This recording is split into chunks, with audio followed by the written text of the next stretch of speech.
श्री मैं संजीव कुमार आज चरक संहिता के 17वें अंश को और प्रथम भाग के अंतिम अंश को प्रस्तुत कर रहा हूँ। इस चरक संहिता के शुभाशंसक हैं वैद्य सम्राट श्री सत्यनारायण शास्त्री पद्मभूषण, व्याख्याकार पंडित काशीनाथ पांडे, डॉक्टर गोरखनाथ चतुर्वेदी, संपादक मंडल पंडित राजेश्वर दत्त शास्त्री, पंडित यदुनंदन उपाध्याय, पंडित गंगा सहाय पांडे, डॉक्टर बनारसी दास गुप्त तथा पंडित ब्रह्मशंकर मिश्र भिषग रत्न।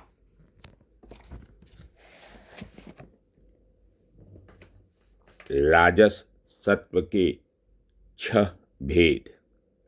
पहला, असुर सत्व। सूर, अधिक क्रोधी, दूसरों के गुणों में दोष देखने वाला, संपत्तिशाली, कपटी, उग्र स्वभाव वाला, दया शून्य, अपनी पूजा करने वाला अर्थात स्वार्थी। ऐसे पुरुष को असुर सत्व वाला जानना चाहिए। दूसरा, राक्षस सत्व। किसी प्रतिकूल वस्तु को किसी भी दशा में सहन न करने वाला, बहुत दिनों तक क्रोध करने वाला अर्थात क्रोध की परंपरा को बनाए रखने वाला, छिद्र पाकर धोखा से मारने वाला, क्रूर, भोजन में अधिक प्रेम रखने वाला, मांस भोजन में सबसे अधिक प्रेम रखने वाला, शयन और परिश्रम अधिक करने वाला, ईर्ष्या करने वाला। ऐसे पुरुष को राक्षस सत्व वाला मानना चाहिए। पैशाच सत्व। अधिक आलसी, स्त्री के वश में रहने वाला, स्त्रियों के साथ एकांत में रहने की इच्छा करने वाला, अपवित्र, पवित्रता से दूर रहने वाला, डरपोक, दूसरों को भयभीत करने वाला तथा विकृत आहार और विहार करने वाला। ऐसे पुरुष को पैशाच सत्व वाला जानना चाहिए। चौथा, सर्प सत्व। क्रोध करने पर सूर, क्रोध उत्पन्न होने पर डरपोक, तेज, अधिक परिश्रम करने वाले, भय युक्त होकर प्रत्येक कार्य को करने वाले, सदा आहार और विहार में लगे रहने वाले पुरुष को सर्पत्व वाला जानना चाहिए। पांचवा, प्रेत सत्व।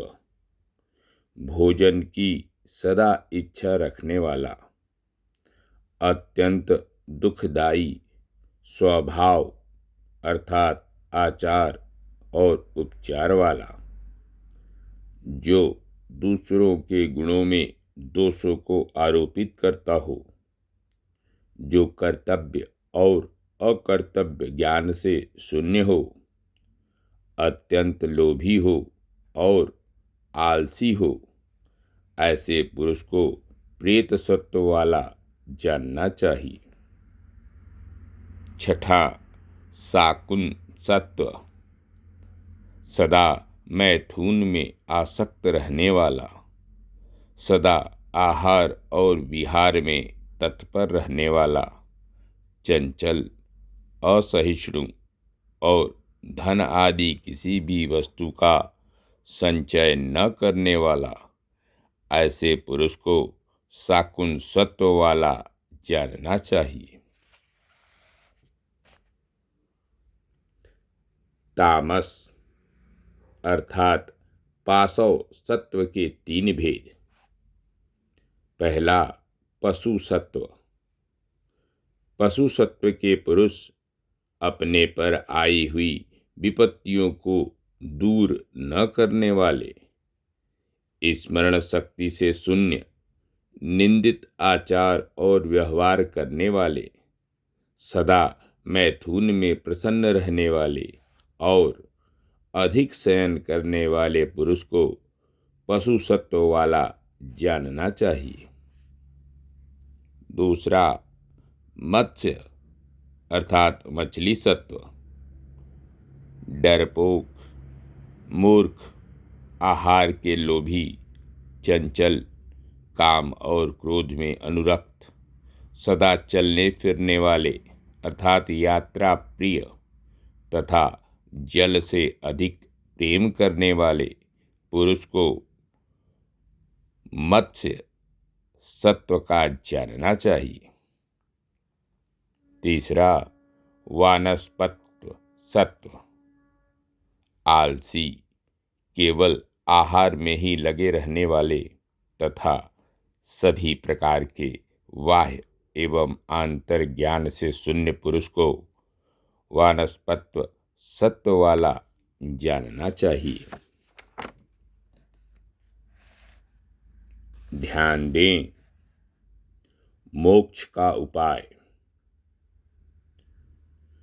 मोक्ष के लिए गुरु के शरण में जाना, अग्नि की सेवा करें, सत्पुरुषों की सेवा करें, असज्जन पुरुषों को छोड़ दें, प्राणी मात्र के लिए हितकर कोमल विचार का ही सत्य बोलें, काम का परित्याग करें, सुख एवं दुख उत्पादक विषयों में समान रूप से उदासीन रहें, मान और अपमान में सम रहना, धूप, वर्षा, गर्मी, सर्दी सहना तथा चिंता से मुक्त रहना, नित्य और अनित्य का सदैव स्मरण रखना, सभी प्रकार के प्रवृत्ति मार्ग का नाम दुख है तथा सर्वसन्यास अर्थात सभी पदार्थों के त्याग में ही यथार्थ सुख है। यही मोक्ष का मार्ग है। अंत में गंधाधिकार पुष्पवत, prognosis based on flower like smell. जिस प्रकार होने वाले फल का पूर्व रूप फूल होता है, उसी प्रकार मरने वाले मनुष्य के शरीर में अरिष्ट अर्थात गंध नामक लक्षण पूर्व रूप होता है। 1 वर्ष में मृत्यु सूचक गंध। नाना प्रकार के वृक्ष और लताओं से युक्त फूले हुए पुष्प वाटिका की तरह जिस पुरुष के शरीर से रात दिन नाना प्रकार के पुष्प गंध के समान गंध निकलता रहता है, ऐसे में यह निश्चित है कि यह मनुष्य 1 वर्ष के अंदर मर जाता है। धन्यवाद। नमस्कार। मैं संजीव कुमार।